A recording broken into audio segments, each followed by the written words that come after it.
시편 50편은요 아삽의 시입니다.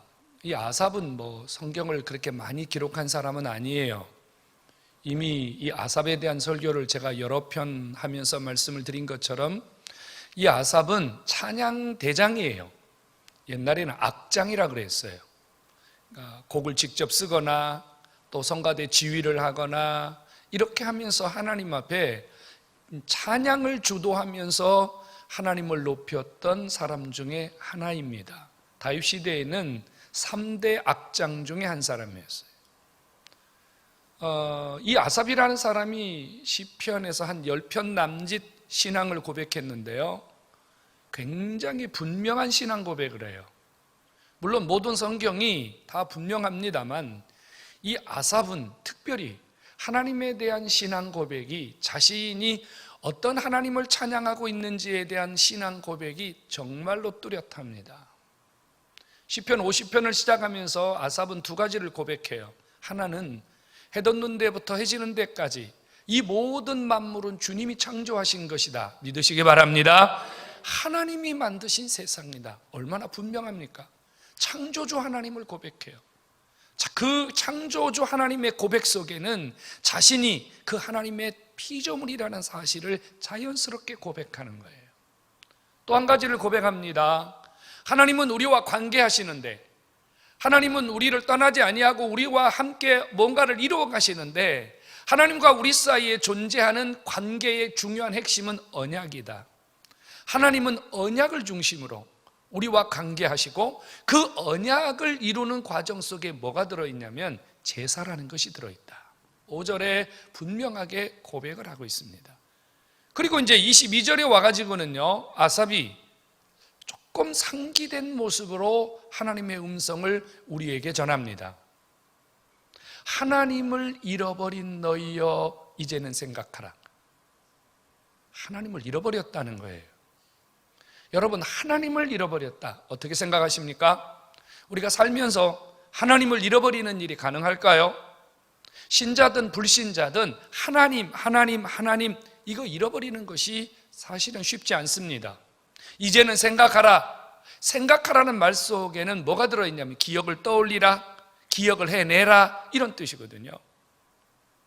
그러니까 의도적으로 어느 순간부터 하나님이 잊혀져 버렸다는 거예요. 의도적으로 하나님에 대한 기억이 사라져 버렸다는 거예요. 그런데 하나님을 잃어버린 게 뭐 그렇게 대단한 겁니까? 대단한 거예요. 그 다음 절에 뭐라고 말하냐면요, 하나님을 잃어버린 너희여 이제는 생각하라. 그렇지 아니하면 내가 너희를 찢으리니. 이 굉장히 무서운 말이거든요. 여기 찢는다는 이 표현은요, 사자가 먹이를 물고서 물어 뜯는 장면입니다. 여러분 한번 상상해 보실래요? 사자가 먹이를 물어 뜯고 있는 그 장면을 누가 그 사자 입에서 먹이를 빼앗을 수 있겠습니까? 아무도 건들 수 없거든요. 하나님도 똑같은 말씀을 하세요. 하나님을 잃어버린 너희를 내가 찢을 것인데 아무도 건질 자가 없을 것이다. 맞습니다. 하나님이 우리를 세우시면 무너뜨릴 자가 없듯이 하나님이 우리를 무너뜨리면 세울 자가 없고, 하나님이 우리를 찢으면 꼬맬 자가 없고 회복할 자가 없습니다. 왜 이렇게 하나님이 강하신 말씀으로 우리에게 다가오는 걸까요? 하나님을 잃어버린 것이 문제가 되기 때문이에요. 하나님을 잃어버리면 안 되는데 하나님을 잃어버린 것이 하나님 편에서 섭섭하시기 때문에, 하나님께서 힘이 드시기 때문이에요. 성도 여러분, 여러분께 여쭤보겠습니다. 여러분 하나님 다 기억하고 계시죠? 생각하고 계시죠? 잊어버리지 않고 계시죠? 그럼 하나님을 잃어버렸다, 하나님을 기억하지 못하고 있다는 말이 무슨 말인가? 단순히 우리가 하나님, 그분의 단어를 기억하는 것인가? 아니면 그분의 존재를 기억하는 것인가? 아니면 하나님이라는 분을 의식적으로 우리가 삶 속에서 느끼면서 살아가는 것인가? 여기 하나님이 자기 백성들을 향하여 아삽의 고백을 통해서 너희가 하나님을 잃어버렸다라고 하는 이 말은요, 하나님에 대한 감사를 잃어버렸다는 말입니다. 하나님에 대한 고마움을 잃어버렸다는 거예요. 하나님이 머릿속에 있습니다. 하나님이 의식 속에 있습니다. 하나님 그분에 대한 단어가 있어요. 그런데 하나님 그분에 대한 고마움, 하나님 그분에 대한 감사, 하나님 그분에 대한 은혜가 그 백성들 속에 사라져버렸다는 겁니다. 하나님 지금 이거를 지적하고 있는 거예요. 여러분 한번 생각해 보세요. 여러분이 하나님을 알잖아요. 오늘도 여러분들이 하나님을 향해서 나왔잖아요. 그런데 여러분 속에 그 하나님에 대한 감사가 없다면 여러분 하나님 잃어버린 거예요. 하나님에 대한 진정한 고마움이 없다면 하나님 잃어버린 거예요. 아, 내가 하나님 은혜로 살고 있구나. 하나님 나를 도와주셔서 내가 여기까지 왔고 내가 하나님 정말로 감사하다. 이런 마음이 없이 우리가 살아간다면 우리는 하나님 잃어버린 거예요. 어떻게 이거 회복합니까? 오늘 성경에 회복하는 방법을 가르쳐 줬어요. 감사의 제사를 드리면 하나님을 기억하는 것이고 하나님을 회복하는 것이고 우리의 삶에 아버지가 은혜를 주신다는 사실을 믿으시기를 축원합니다. 근데 왜 이렇게 감사가 중요하냐는 거지. 하나님은 왜 이렇게 감사를 잃어버린 것을 중요하게 여기시느냐는 거예요. 여러분, 하나님이 감사를 잃어버린 자에게 내가 너희의 삶을 찢어버린다라고 하는 것은요, 하나님이 우리에게 주신 것을 빼앗아간다는 말이잖아요. 흩어버리신다는 얘기잖아요. 왜 이렇게 하나님이 잔인해요? 왜 이렇게 하나님이 혹독해요? 왜 이렇게 하나님이 우리의 삶을 이렇게 강하게 하시는 걸까요?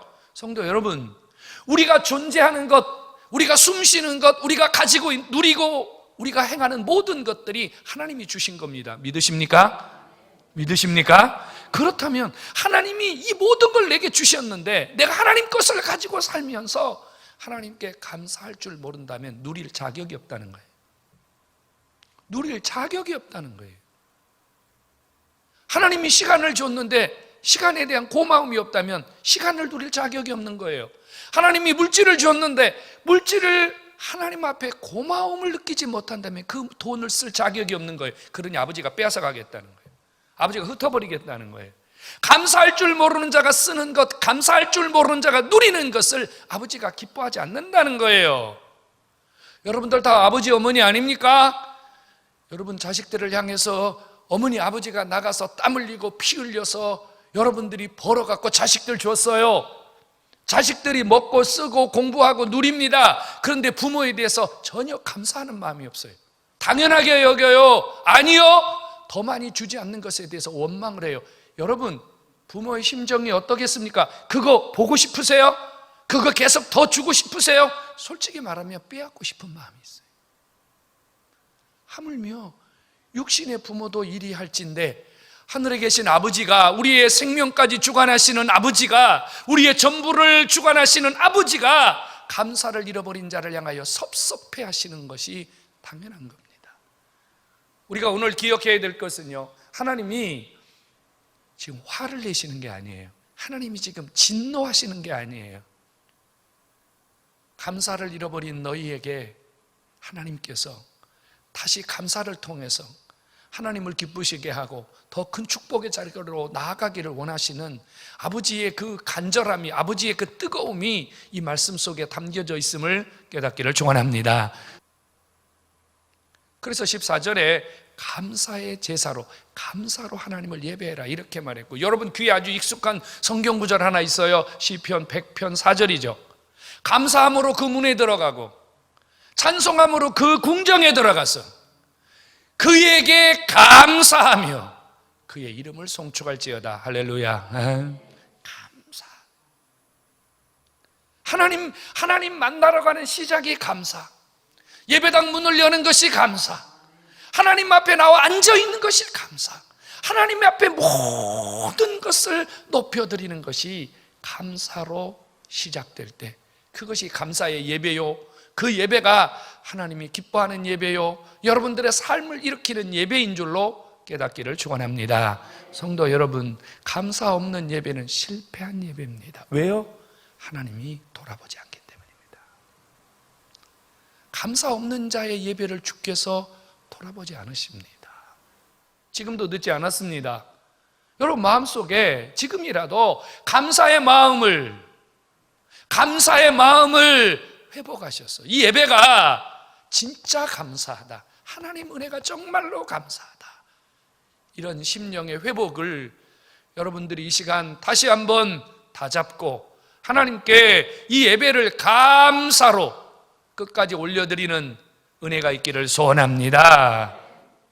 여러분, 하나님이 원하시는 최고의 제물도 감사입니다. 감사는 어떤 제물보다 하나님을 기쁘시게 하는 제물입니다.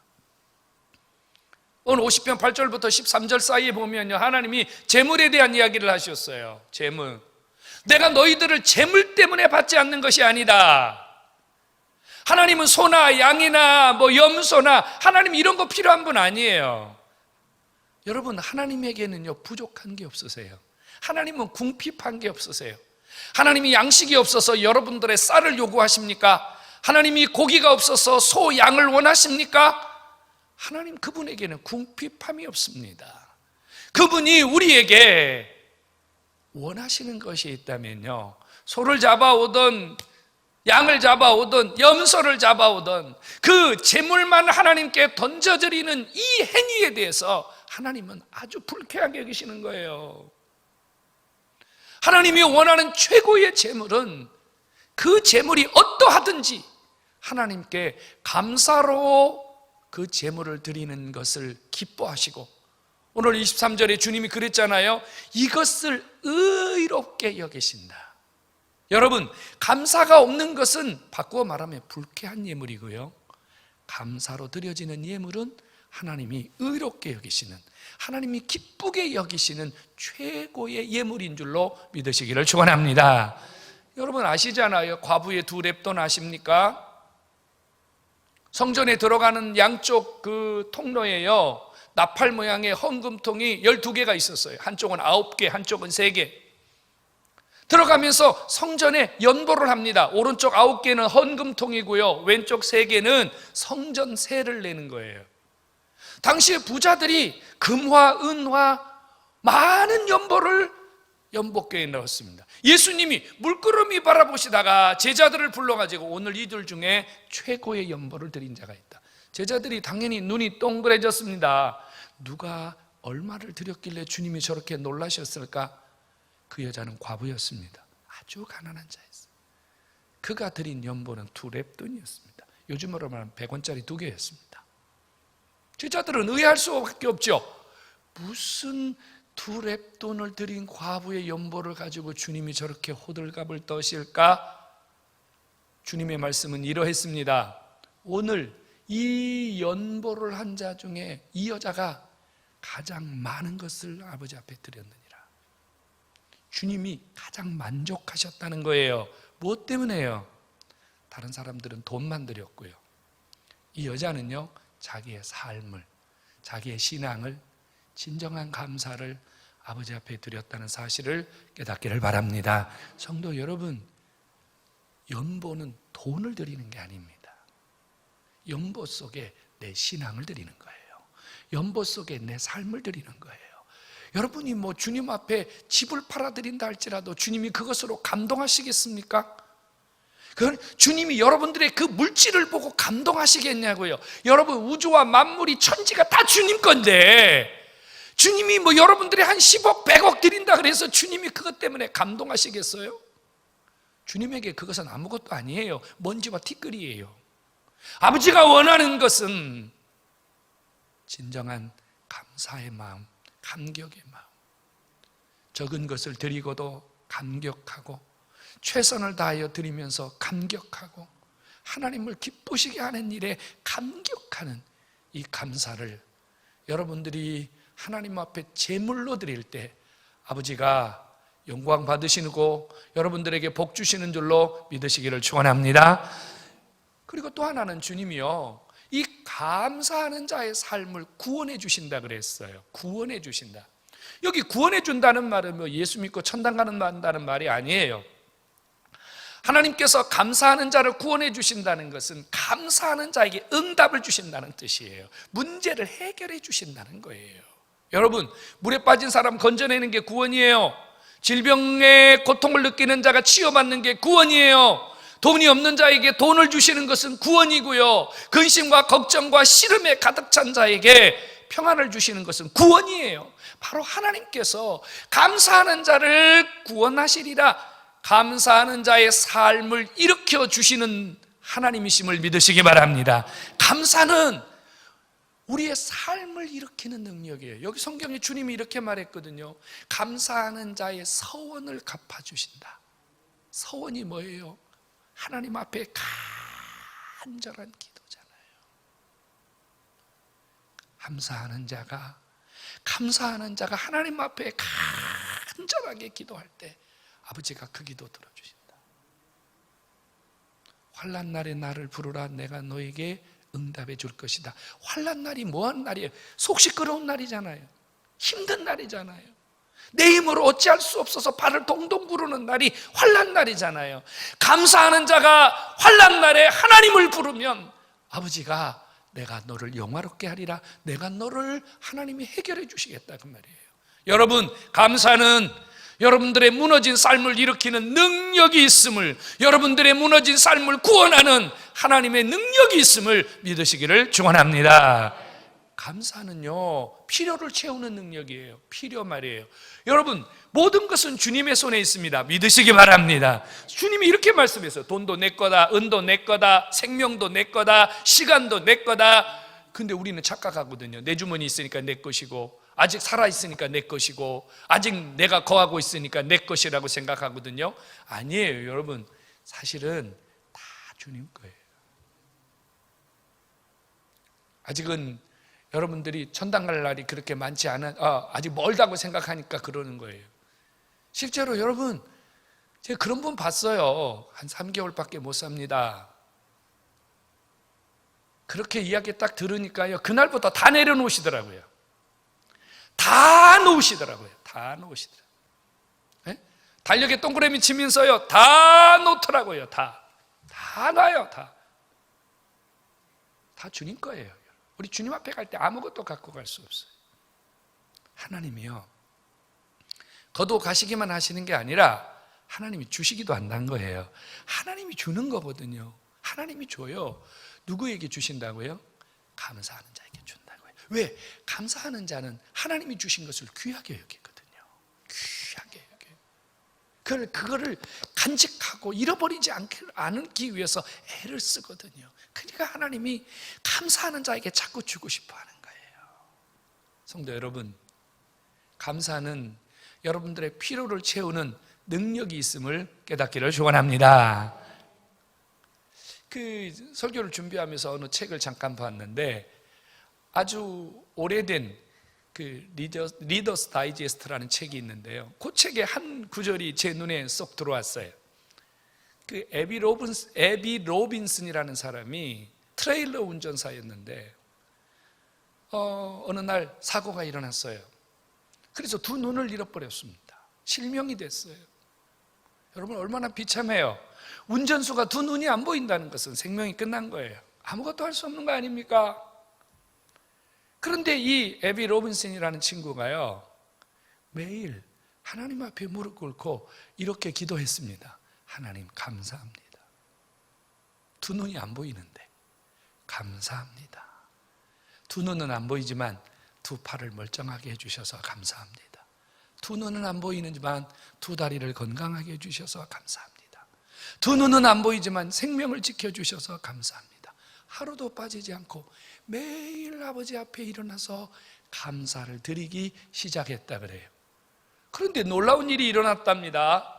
한 3개월쯤 지났을 때 이 에비 로빈슨이라는 사람의 눈이 서서히 보이기 시작했다 그래요. 서서히. 그리고 한 5개월쯤 지났을 때는 한 7, 80%를 회복됐고, 6개월이 지났을 때는 완전히 회복되는 기적을 받았음을 믿으시기 바랍니다. 그래서 그가 다시 운전을 시작했는데 그의 차에다가 이렇게 써놨어요. God thank you for your miracle. 무슨 말이에요? 하나님, 당신의 기적을 감사합니다. 혹시 부메랑 아세요? 이렇게 생긴 부메랑 있잖아요. 이 부메랑은 어때요? 던지면 돌아오는 거지요. 감사는요, 이 부메랑과 똑같아요. 감사는 메아리와 똑같아요. 감사하는 자에게는요, 돌아올 것이 있어요. 근데 감사하지 않는 자에겐 돌아올 게 없어요. 아, 나는 왜 안 돼? 나는 왜 없어? 나는 왜 맨날 이래? 여러분, 그건 여러분들이 감사하지 않았기 때문이에요. 응? 힘들어도 감사, 고통스러워도 감사, 아파도 감사. 응? 그럴지라도 감사. 그래도 감사하면요, 아버지가 뭔가 주신다니까요. 감사는 메아리입니다. 감사는 부메랑입니다. 감사는 여러분들의 삶을 반드시 회복시키고 일으키시는 아버지의 기적의 힘인 줄로 믿으시기를 축원합니다. 감사를 잃어버리는 자는요, 눈앞에 있는 것만 생각하는 사람이에요. 지금 당장 어려워, 지금 당장 힘들어, 지금 당장 아파, 지금 당장 없어, 여기만 바라보는 사람은 절대 감사 못해요. 불평하죠, 원망하죠. 오히려 감사하라 그러면요, 짜증내죠, 시험 들지요. 그런데 오늘을 바라보지 않고 내일을 바라보는 사람, 하나님 속에 있는 시간을 바라보는 사람은요, 어떤 경우에도 감사합니다. 그래서 감사는 현재를 일으키는 기적이기도 하지만 미래를 여는 위대한 통로임을 믿으시기를 축원합니다. 감사가 내일을 여는 통로입니다. 내일을 여는 통로. 조지 물러라고 하는 사람 아시죠? 5만 가지의 기도 응답을 받았다는 그 조지 물러 말입니다. 저는 그 사람의 그 말 한마디를 평생 기억하고 있어요. 사람들은 텅 빈 지갑을 바라보았지만 나는 하나님의 위대하심을 바라보았노라. 텅 빈 지갑을 바라본 사람은 감사 못해요. 근데 하나님 속에 있는 그 위대함을 바라보는 사람은 감사할 수 있어요. 오늘 여러분 무엇을 감사합니까? 어떻게 감사하려고 그래요? 얼만큼 감사하려고 그래요? 여러분 속에 진짜 감사로 받은 기적이 있습니까? 감사는 내일을 여는 통로입니다. 예수님이 땅에 계실 때 감사하시니까요, 5천 명이 먹고 12강조리가 남았어요. 주님이 오병이어 하시죠. 그죠? 그 보리떡 2개, 물고기 5개, 그죠? 그거 갖고 주님이요 축사하셨다 그래요. 축사가 감사거든요. 주님이 감사했더니 남자만 5천 명, 12강조리 남았대요. 감사는 풍요와 넘침. 예수님 우리에게 보여주셨어요. 감사는 풍요와 넘침을 받는 축복이라고요. 믿으시기 바랍니다.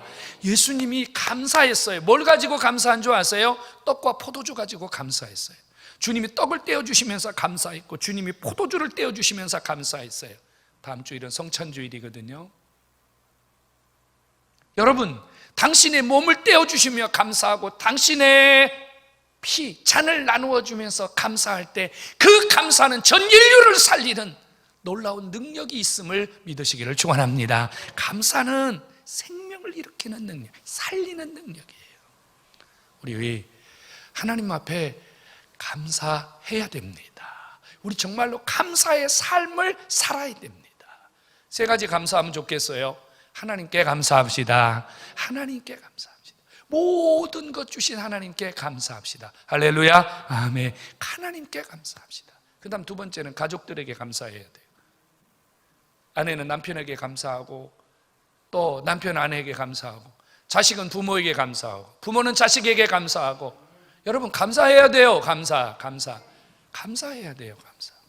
그 다음 또 한 가지는요, 자신에게 감사해야 돼요. 여러분 자신을 격려하고 자신에게 감사해야 돼요. 내가 얼마나 복된 사람이에요. 내가 지금까지 살아서, 내가 지금까지 주님의 일을 감당하고 있고, 내가 지금도 나를 통해서 일하시는 하나님을 생각할 때, 여러분, 내가 얼마나 위대한 존재고, 내가 얼마나 감사해요. 여러분 자신에게 격려하면서, 여러분 자신에게도 감사할 수 있기를 주의 이름으로 축원합니다.